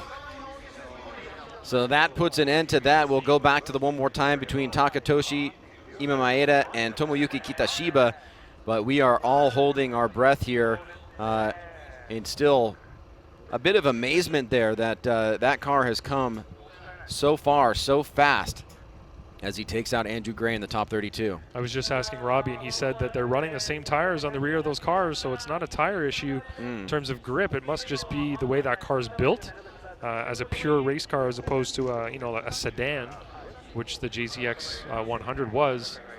Maybe that's the level of build that can make it do what it just did. One more time battle, the two T's, Imamaeda and Kitashiba. This time Imamaeda knows he's got to fix that mistake that he had in the chase position. Can he do it here? He's going to drop a tire, and the second one gets, oh, what's going on Very now? sloppy. Oh. Yeah.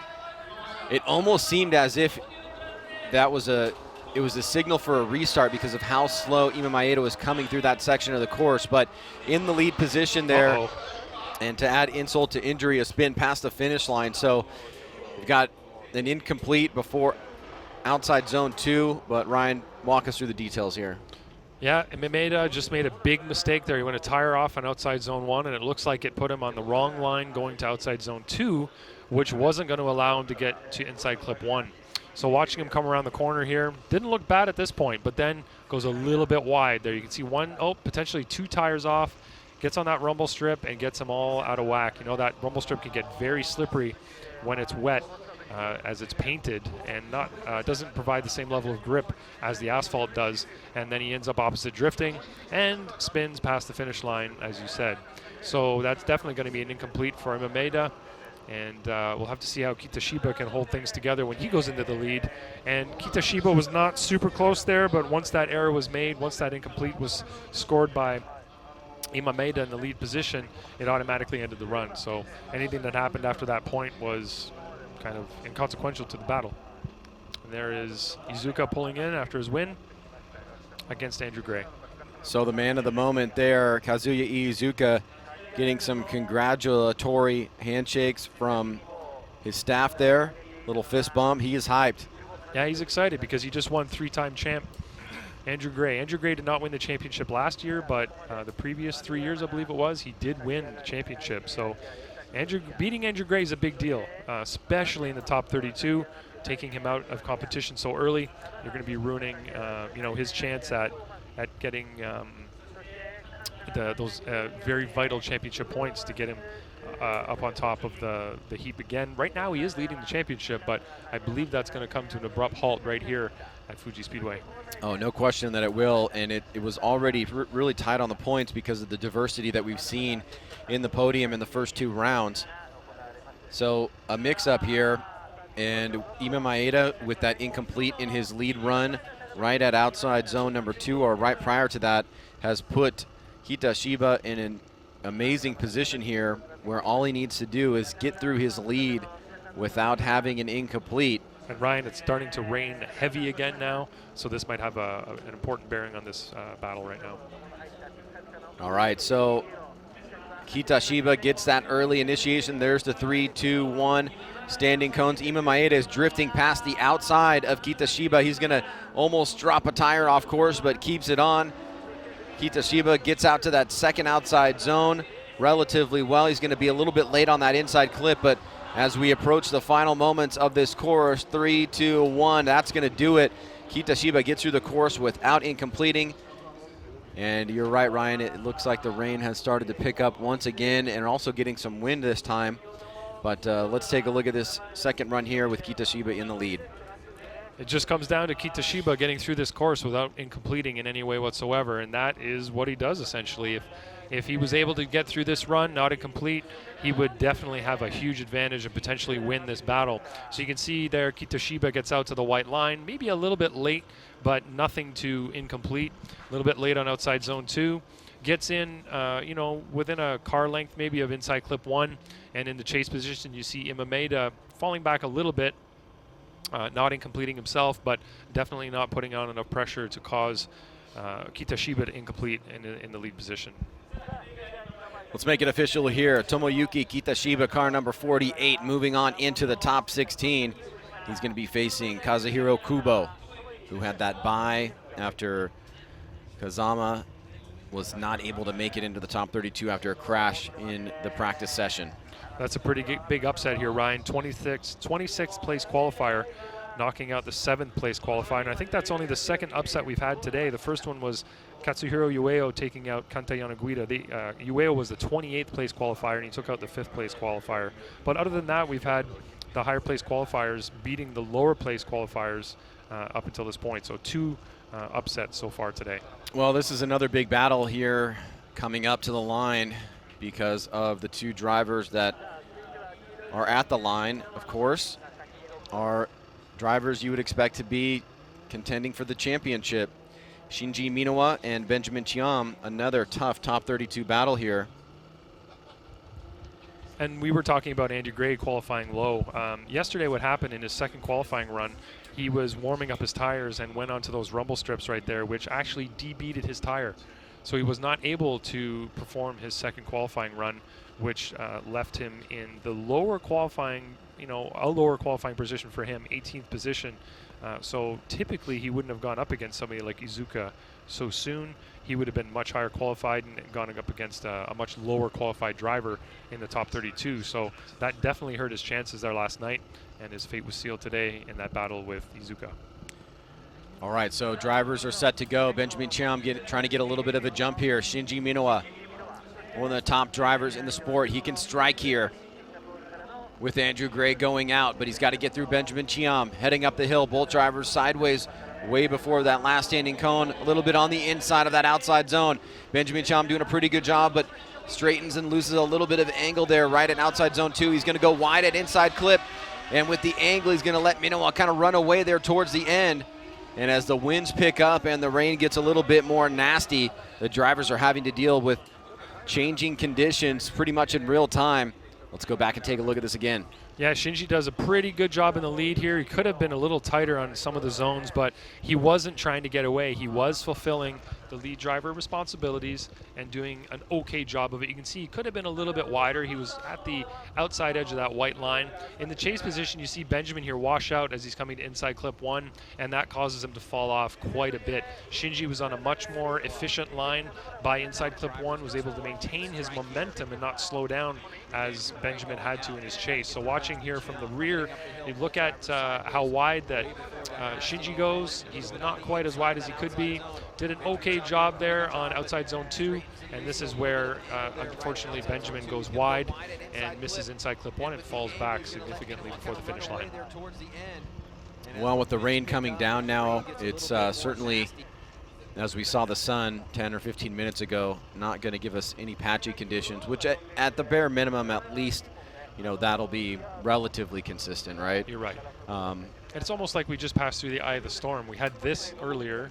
It got nice, the sun came out, and now everything's blowing back in. It was weird. The winds calmed down, the rain stopped, and now it's all picking back up again. So I know that we do have some limitations on wind here as well.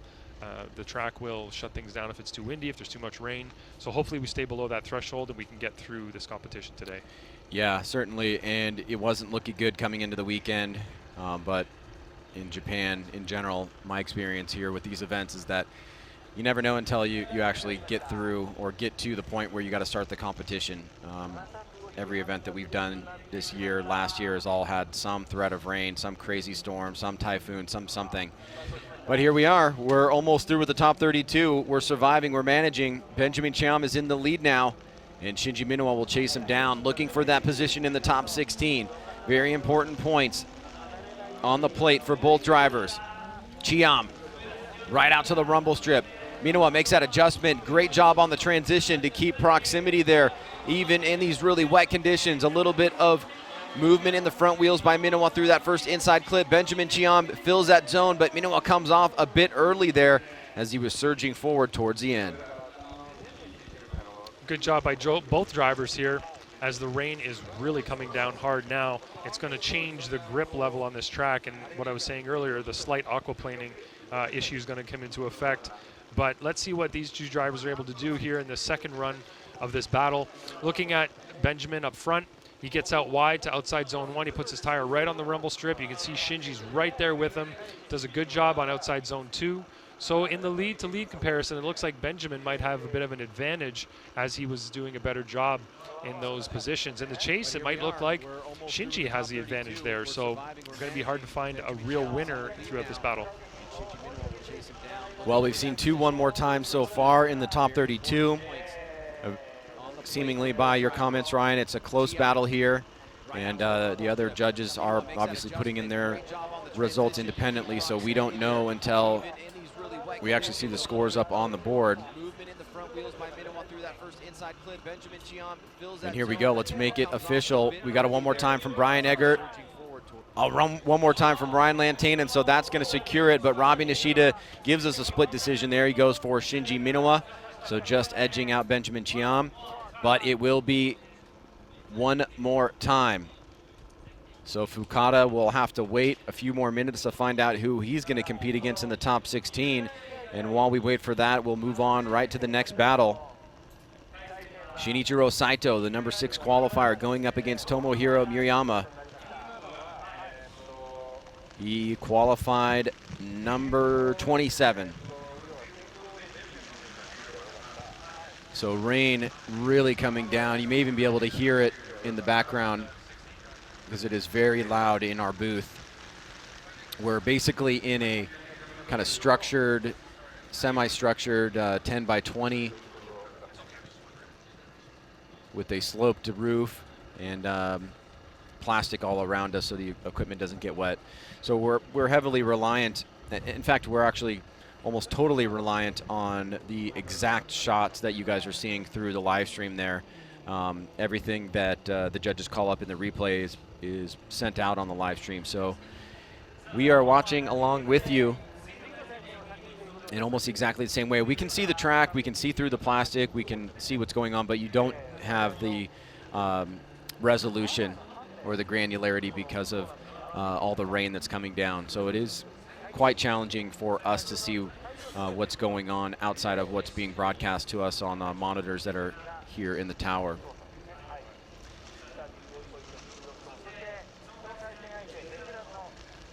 All right, so both cars up at the grid now. Off to the right, the higher qualifier, Shinichiro Saito, and Tomohiro Murayama off to the left. Our start grid guys must be completely soaked by now. They're look just at out there working look at his hard. pants. Yeah. No umbrella, no rain gear, nothing. Just getting poured on all day. That's a miserable place to be in, but they're doing their jobs. Well, when has anybody here in Japan ever not worked hard? And has ever complained. Good for them.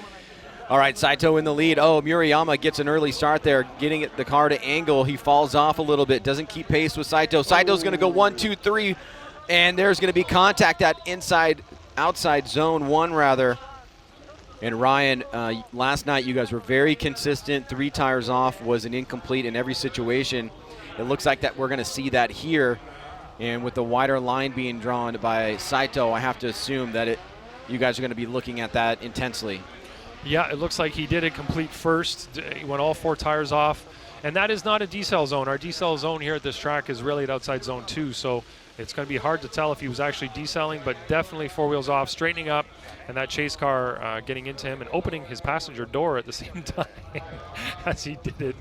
That was an interesting little collision that we had there. So this will be a different view altogether for you guys to check out now. This will be the view from the back, so we'll be able to see exactly what occurred from more or less, the chase driver's perspective as he's coming up behind the lead driver. Saito's going to go 1, 2, 3, and there's going to be contact at inside. So it looks like he was following him offline, which he should be doing. He made a little bit of adjustment to not get out there, but at first glance, it looks like with how far the Saito went off, Murayama really didn't have anywhere to go. So we do have to ascertain fault.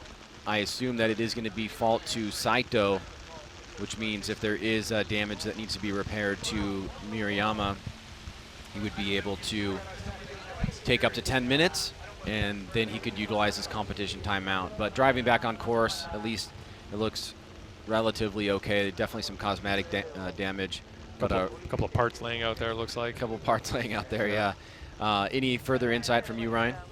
Yeah, just looking at who would be assessed fault for that collision if fault was to be established. And as you were pointing out, I think to establish fault would be to give the driver not at fault a little bit more time to fix his car and also not have to use a competition timeout. And in this case, we all agreed that the lead driver there was at fault for going 4 wheels offline. So that would be Saito being at fault, going 4 wheels off, the chase car following him, and then it looked like the lead car slowed considerably at that point in time and gave the chase car nowhere to go. The chase driver was following him. He was going where he was supposed to. He was treating that lead driver as the moving clipping point that we all tell them to do. Well, no question, there's not a lot of grip, if any at all, on the wet grass, so you can see how the forward momentum would stop there. So the mistake resulting in an incomplete for Shinichiro Saito. It'll be a big opportunity here to overcome the higher qualified driver and get himself into the top 16, but he's in good position to do so. And as the safety vehicle heads off the course, after replacing those course markers, we should be told what's going to happen. And there we go, we're getting it set up here. Murayama does not need to utilize much time. And at this point, Saito would need to come to the line pretty immediately, otherwise he would have to utilize his competition timeout. It looks like one of the track staff over there, maybe just securing some body panels to make sure that he's safe to run this next part of the battle. Looks like he's giving a thumbs up. He's going to loop the car around and get back into the line in the chase position this time. All right, so we know that this is on paper, it's relatively easy for Murayama to get the win here. He just has to not incomplete in the lead position. But again, how many times have we said that and then something like that happens? Exactly. So let's not say it, Ryan. All right. Here we go. Second half of the battle after the incomplete by Shinichiro Saito. Murayama, midline approach. He's going to crank it early. Gets to angle 3, 2, 1. And also Saito is at the angle by that point. He's got a lot of work to do. He's got to put pressure on Murayama, force an air here, but Saito is going to spin out in the middle of the track. Murayama still needs to finish the course. And as we pan way out, you're going to see he's going to get through it there. That'll be a win for Tomohiro Murayama. It's an upset. The 27th place qualifier defeats the 6th place qualifier. Yes, you can see in that run that Saito in the chase incompleted on 3 different levels. He straightened, he spun out, and he went 4 wheels off. So that's a solid incomplete from him. In the lead position, Murayama does an okay job of getting through the course. Gets out to outside zone 1 relatively well, right on that white line. Transitions for outside zone 2, and that's where Saito makes his big mistakes. You can see he straightens, then he spins, then he backs the car off track and goes 4 wheels off. You can see Murayama on the right side of the screen there going towards the finish line and completing the course. And there we go, making it official. Tomohiro Murayama moves on against car 328 Shinichiro Saito. Just 2 battles left to go. The one more time between Shinji Minowa and Benjamin Chiam, which we will now see. And then we'll close out the top 32 with Yusuke Kusaba and Hidehiko Sugita. And just a reminder, we will quickly get into the top 16. After this, we'll take a 15-minute break as we are excluding the traditional halftime break to try to get ourselves the best possible weather. But let's get these battles done first. Here's the one more time. Minowa out of the gate. Gets it going early. Benjamin Chiam falling back a little bit. Had a slight adjustment there before the third standing cone, but now we're in the move. Really heavy winds up here up top. You have to wonder how it's affecting the drivers. Great job by Minowa through that inside clip. Benjamin Chiam is way far back. And not in play there. So Minowa was able to get a jump on Chiam. He did not cut the course, and it looked like he put himself in a good position here to follow up with an advantage in the lead. Yeah, you're right, Ryan. In the lead position, Shinji Minowa did a great job. It looked like in the chase there, Benjamin Chiam was trying to maintain proximity, but just can't match the pace of Shinji Minowa. So Shinji does a good job on 1 and 2. Could have been a little deeper on 2, but not too bad on inside clip 1. And that's, again, just like in the first battle where Benjamin Chiam's going to fall behind and not really ever catch up. So now that we are going to switch positions as the rain and winds pick up, we're going to have Benjamin lead, and this is a big opportunity for Shinji Minowa. He just has to put together a relatively close chase run, maintain proximity, and stay in drift behind him. And hopefully that will give us a clear indication of who the winner is this time. So no more 1 more times for these guys. Let's get a winner here as the weather is quickly deteriorating. Unbelievable car fans out here this weekend at Fuji Speedway. Tons of cars, 86 Fest going on, all in these crazy wet conditions. And as we get towards the latter part of the top 32, the rain is kicking up once again, along with the wind this time. And now we're getting wet inside. Your laptop okay over there, Ryan? Yeah, well, this is I've dried it once already, okay. This top 32 at the beginning before you guys came in. So, yeah, hopefully it's not fried. Otherwise, might have a problem getting the stream out.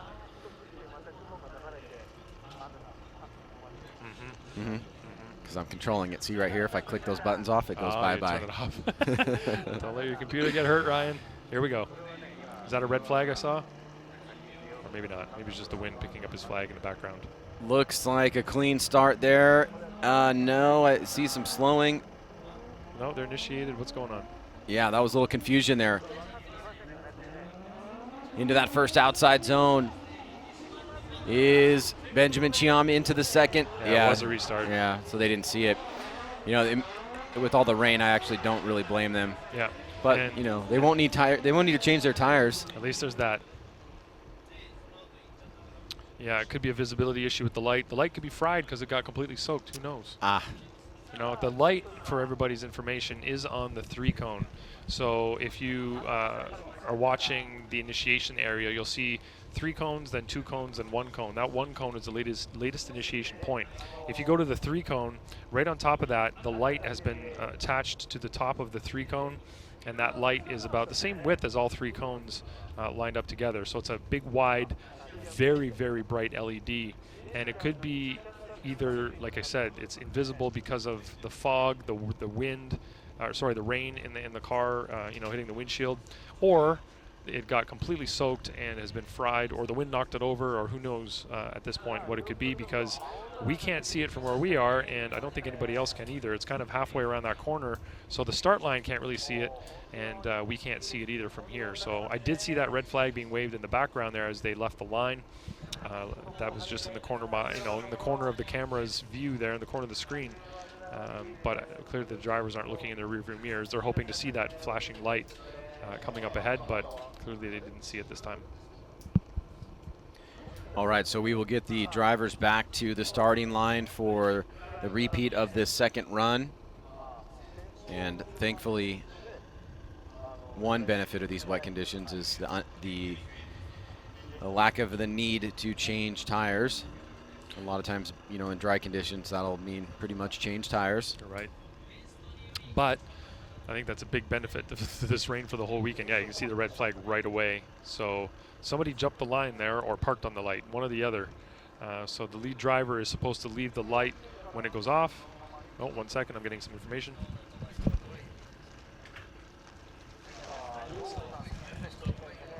Okay, some big information here that's going to have a big effect on this run is that Benjamin Chiam stalled at the start line.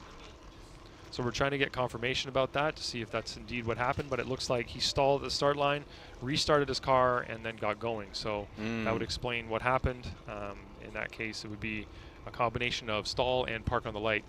Now that would not be a strike. No, that would be a full incomplete in that area. It's just like your car turning off anywhere on the track. If your car shuts off going through a corner, or the car brakes or something like that, then that's an incomplete. So let's watch here. Yeah, you can see the car, he jumps, it stops going, then you can see it start, and then he goes ahead. So that is indeed what happened. So Shinji is going to get the win automatically there, as Benjamin did stall on the line.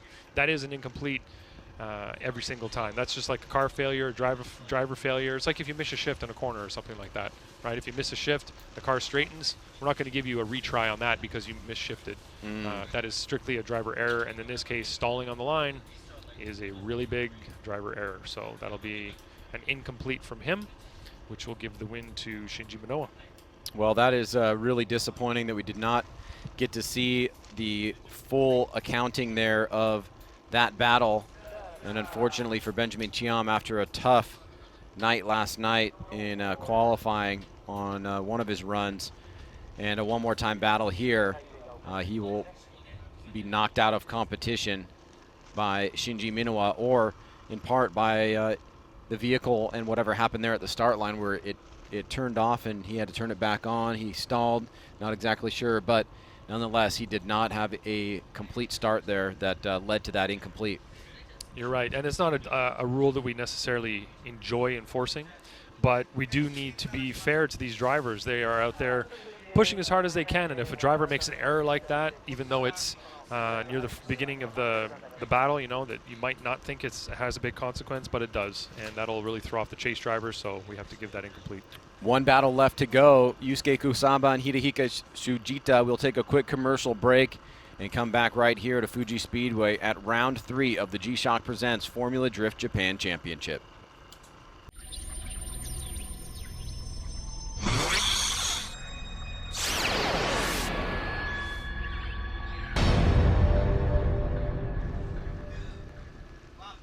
All right, and we're back here at the G-Shock Presents Formula Drift Japan Championship Round 3 Fuji Speedway. We've come to the conclusion of the top 32.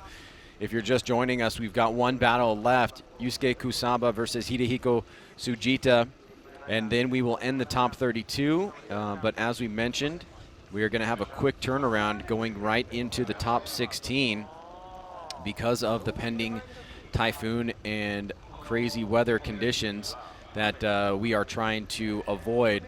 So there was the official result. Before we got to the break, we saw Benjamin Chiam stall at the line, have to restart the vehicle, gave the win to Shinji Minowa. So he will be moving on. He'll be facing Tadahiro Fukada in the top 16.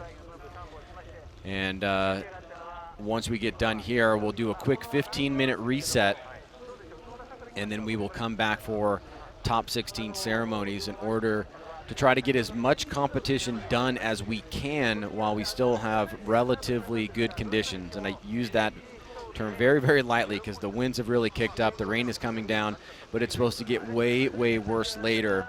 And so the elimination of the halftime here is going to allow us to get into the broadcast. So it'll actually be good for everybody watching back home because you won't have to wait 3 hours for the next portion of the show. You'll be able to get right back into it. Well, let's get to this battle at hand. Number 11 and 22 qualifier respectively. Kusama takes the lead against Sugita. He's going to get out to a good jump, nice angle, very early initiation before those 3 standing cones there, and pretty well executed on that first outside zone. You can see the slickness here, and it's going to be a spin in the chase. So let's keep an eye on the lead. He does need to finish the run without incompleting, and he's going to do that. So he's going to have an advantage with a complete run there himself. Let's take a look, Ryan, what happened to Sugita. He started falling behind, but ultimately the spin is what caused the incomplete. Yeah, Sugita on that Laurel did make a fatal error in his chase run, but let's look at the beginning of the run here where you have Kusaba leading and getting out wide. We're going to restart that. There we go. Going out wide to outside zone 1, getting on the rumble strip, and it looks like in the chase position, Sugita does the same on that rumble strip, but just never is able to rotate the car back. He's just not able to get from that high degree of angle that he was holding because, I'm guessing, of the painted rumble strip. The rear of the car started to rotate more than he anticipated on that slippery painted surface, and he could not recover. So he ended up kind of doing a half spin there and not being able to complete his chase run. So that gives Kusaba a big advantage now going into his chase run. Essentially, all Kusaba needs to do now is follow Sugita and not incomplete, and he could potentially win this battle. Now, in the lead position, Sugita's got to do a pretty solid lead. He's got to get out on that rumble strip at outside zone 1. He's got to get out wide onto outside zone 2 and complete that course with good angle, not do any corrections, and just hold it together there in the lead. But he needs to hope that in the chase position, Kusaba makes some kind of error that will be considered an incomplete, just like he did in his chase. If that occurs, both chases, having incompletes, then we will go to the lead runs to compare those and see who does the better job there. All right, so both drivers back at the line. Our final battle here in the top 32. We made it this far. We didn't know if we were going to. This time Sugita is going to take the lead. Kusaba probably wisely give him a little bit of space here, try to reel him in towards the end. Sugita midline, 3, 2, 1. Both drivers sideways way before the third standing cone. Sugita is going to come up a bit short on that outside zone, so not starting off well here. Slow transition to outside zone, which he holds for a long period of time. There could be a pass on the inside there.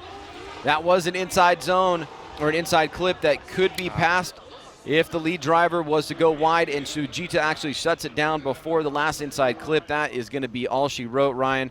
And Sugita was going very slow towards the end there. Yeah, so Sugita ended up completing in both the chase and the lead positions. That'll give him a sure loss there. There's no way to come back from that, really. Kusaba did not complete in his lead, and in his chase, Kusaba, despite that imperfect lead from Sugita, was able to put together a fairly decent chase run as well. So you can see here that he is mimicking him, although doing so from a distance. You can see the transition was actually well-timed to match Sugita's, and Sugita, because he's so late on outside zone 2, gives Kusaba the opportunity to get really close to him there.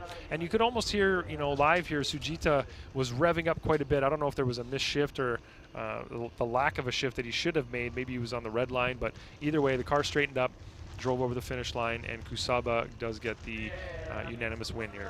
All three judges going to car 938. Yusuke Kusaba wrapping up here our top 32. And as we said, just one final reminder, we will close up the broadcast here, have a 15-minute reset approximately. And if you are watching in the U.S. or in North America and want to brave into the wee hours with us, we will be back on the Formula Drift website and also on both Formula Drift USA page and the Formula Drift Japan page. The Japanese broadcast will be on formuladjp with external links going out to their YouTube channels. So expect that we will be back in around 15 minutes or so. Keep an eye on the broadcast. We will close things up here for the top 32. Prepare for the top 16 opening ceremonies in just a few minutes as we go to commercial break. See you guys soon.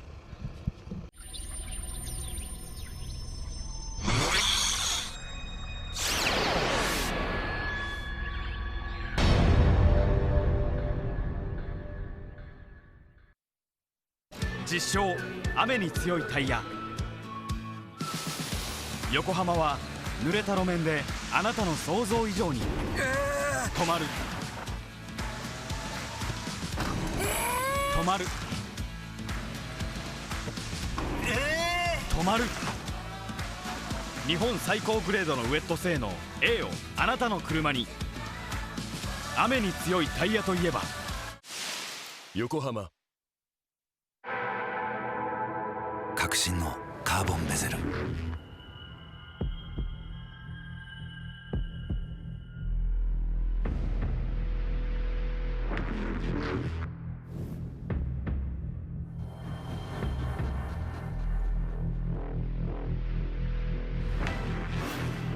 Bluetooth 搭載 G-SHOCK カシオ。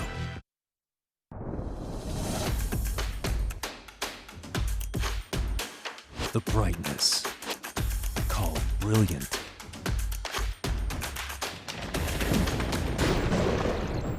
Valenti.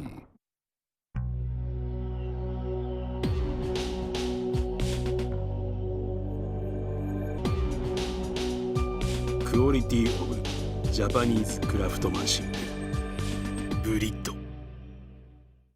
What's up, guys? It's Frederick Ospo, and I use RSR suspension on all my drift cars. I love RSR. EO RSR Ichiban.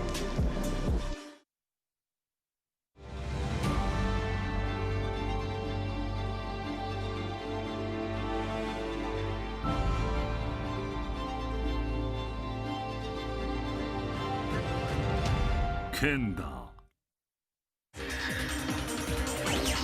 伝統と革新、小倉クラッチのテクノロジーを凝縮、チャンピオンを取るためのクラッチ、小倉レーシングクラッチ ORC。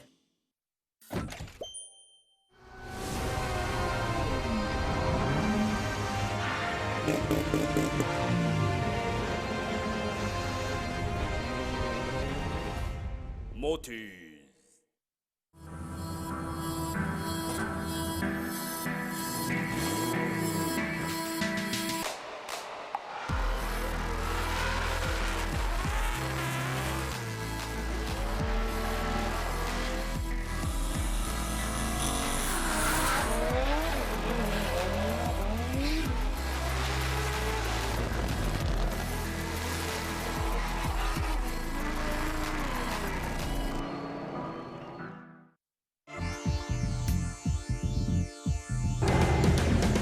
The brightness, called brilliant, blinding and vivid. Valenti.